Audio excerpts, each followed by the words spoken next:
एक बार की बात है, एक छोटे से गांव में राजू नाम का एक किसान रहता था।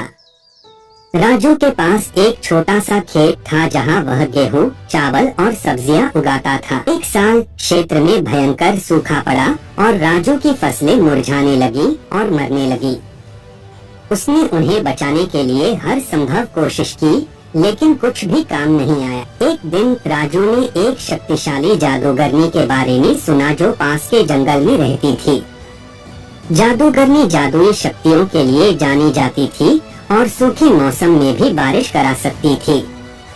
राजू ने उसकी मदद लेने का फैसला किया और उसे खोजने के लिए यात्रा पर निकल पड़ा। घंटों जंगल में भटकने के बाद आखिरकार राजू को जादूगरनी की झोपड़ी मिली।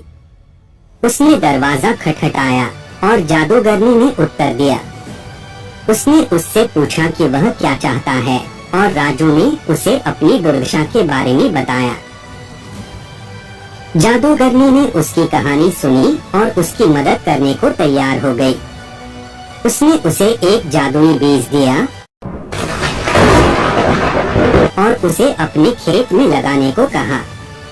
उसने कहा कि बीज एक पेड़ के रूप में विकसित होगा जो उसके खेत में बारिश लाएगा। राजू बहुत खुश हुआ और उसने जादूगरनी को धन्यवाद दिया।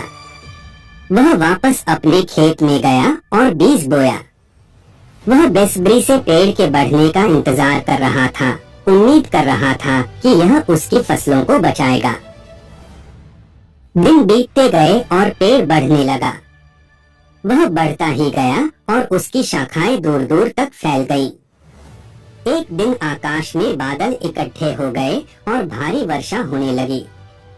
बारिश कई दिनों तक जारी रही और राजू की फसल फिर से बढ़ने और बढ़ने लगी। मेहनत करता रहा और अपनी फसलों की देखभाल करता रहा, लेकिन वह जानता था कि वह हमेशा जादूगरनी और उस जादुई पेड़ का ऋणी रहेगा जिसने उसके खेत को बचाया।